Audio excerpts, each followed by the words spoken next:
All right, everyone brace yourselves.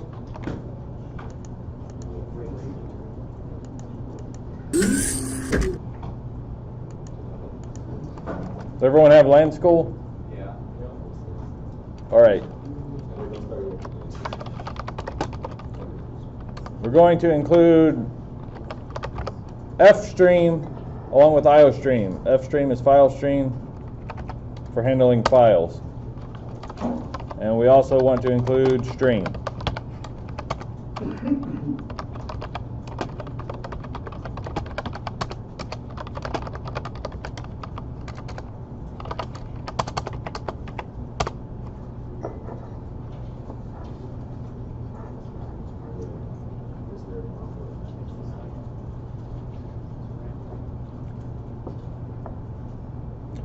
All right, the first thing we want to do is open a file and write something to it.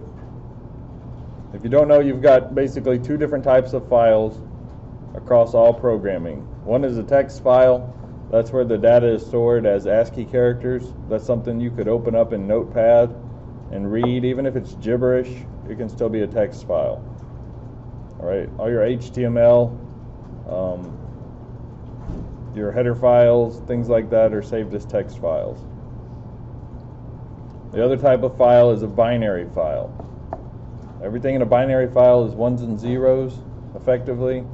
It cannot be read with something like Notepad. I mean, you can try to open it up, but you're going to see a lot of emojis and wingdings and things like that, stuff that's not readable. Binary files are basically, you're treating a file like memory, so you can store objects there and things like that. But like I said, I'm not going to cover that in this class. We're just looking at text files. Text files are pretty simple. You can get input from a user and store it in a file, or you could get some input from somewhere else, store that in a file as text, and then you can read in a text file and use that for whatever you may need to read in a text file for. So, to get started, we want to write to a file. We're going to create a OF stream.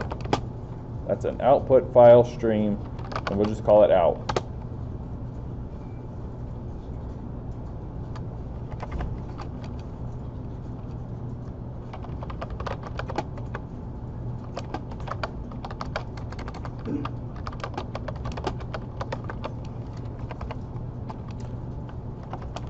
The next thing we're going to do is open a file. To do that, you're going to run the open function against your out object, or your file stream object, and open takes in the name of the file. You can call this whatever you want.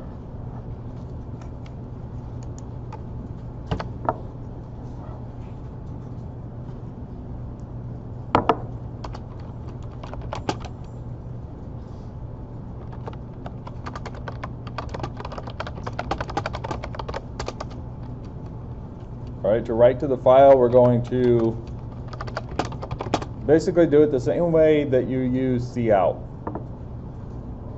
You're going to write the name of your object. You're going to use your insertion operator, and you just put some text in there.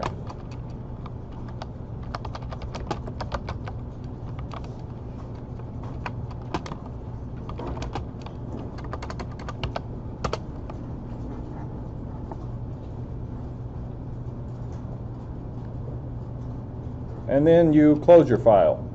Always close your file when you're done writing to it. If you don't close it, the stuff you write there may not be saved. It can also cause other problems if you're trying to read from that file later and you still have it opened in your out stream.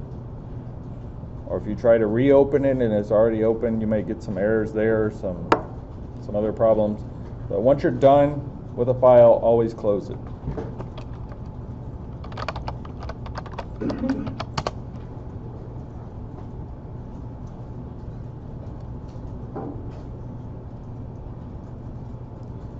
And see if this runs.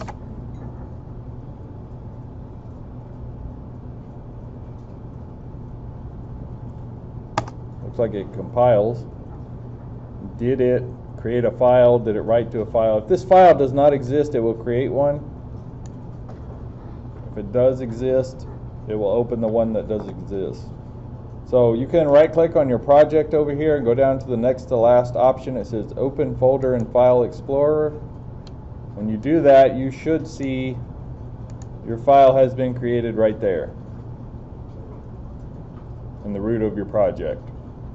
And you can double click on that, open it up in Notepad, and you should see your text.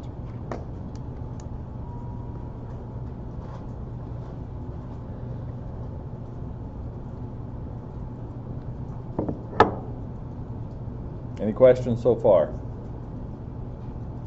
Everyone's successful.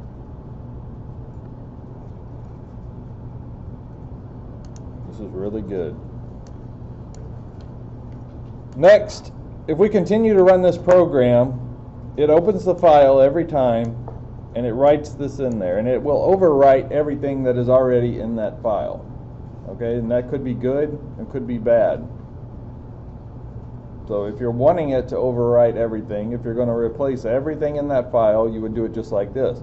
But if you just want to add on to what's already in the file, you're going to make a little modification to the way you open it.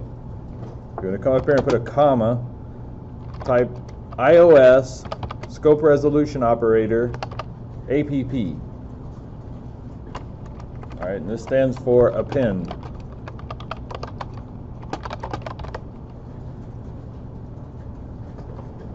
If you're appending to the file, you're just adding to what's already there. So if you run this program over and over again, you should see Hello World start stacking up in there. So go ahead and run it a few times, and then open it back up again in Notepad.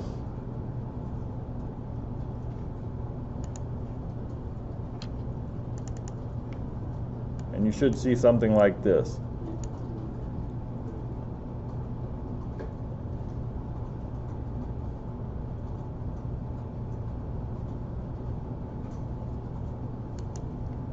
And then if you want to, you can put your backslash in. Run it a few more times, and you should see Hello World appearing on a new line. Now don't run it too fast.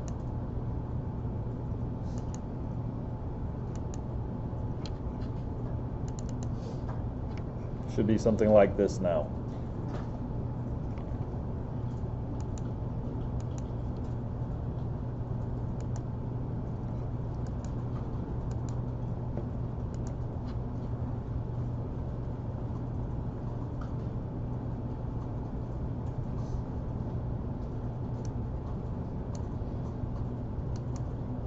Any questions? We're good with this? All right. That's how you write to a file. Appending, you're just adding to the file. If you don't have this argument, when you open it, you're going to overwrite everything that's there. So if I take this out now, run my program one time,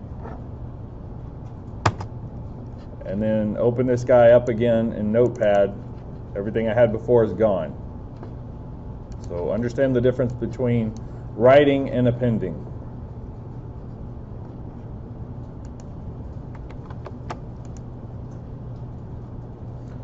Okay, how do we read a file?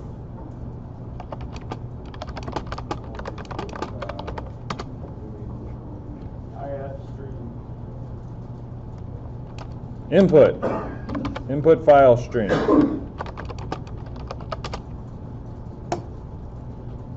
Alright, makes sense. We're also going to open it the same way.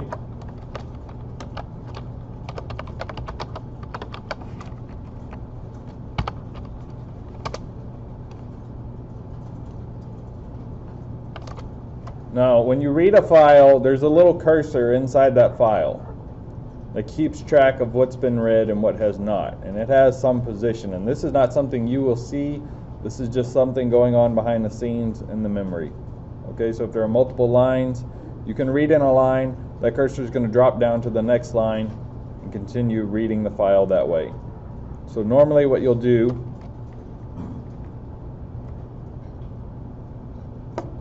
We'll create some sort of string to hold the text from a line, and we'll set up a while loop. And there's a function called EOF that stands for end of file. And so we'll say while we're not at the end of the file, EOF runs against our file.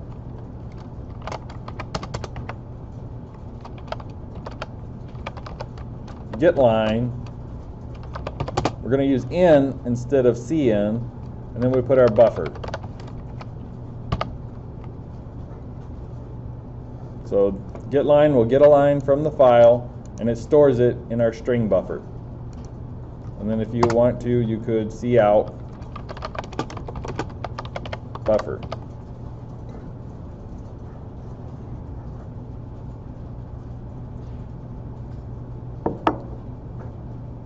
And then when you're done, you can close the file the same way, end.close.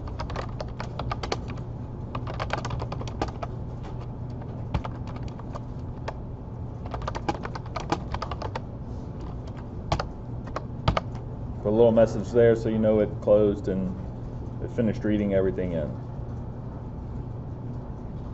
So let's run the program, see if this works. I get my hello world. Run it again. And again. Yeah, it works just fine. I'm appending to the file, so my output gets longer and longer. I can put an inline here.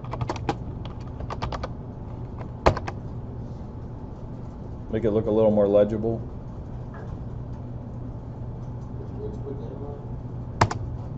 After the buffer.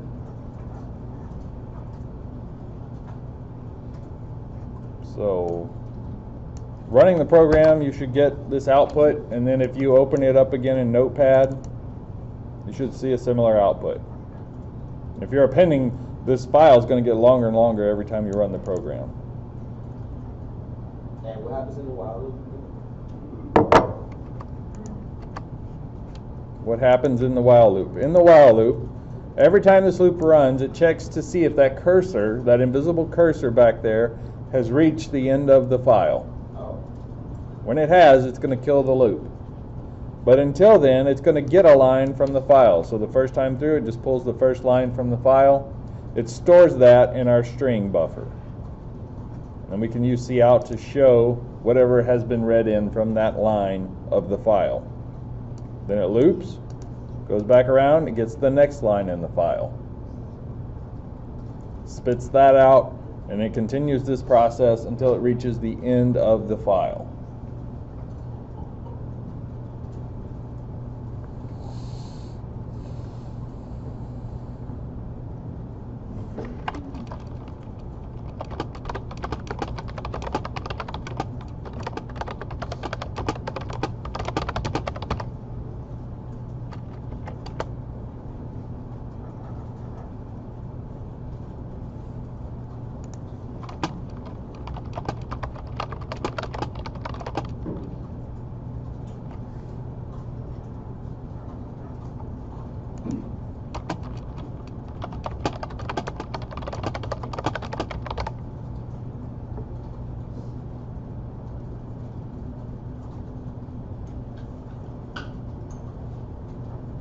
Any questions?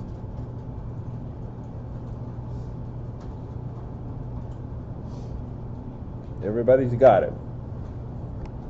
This is really good. We're ready for the test. What? Don't ever say those words. The test of courage, right? If you understand it, if there are no questions, how are you not ready for the test? I'm not prepared for any test. So. Is this going to be on our classes test? I don't know. I don't know if y'all have a test prepared or if I have to make one. Well, the last one wasn't prepared, so we're going to assume that this last or this next one isn't either. That's very good assumption. I don't know, but probably a good assumption.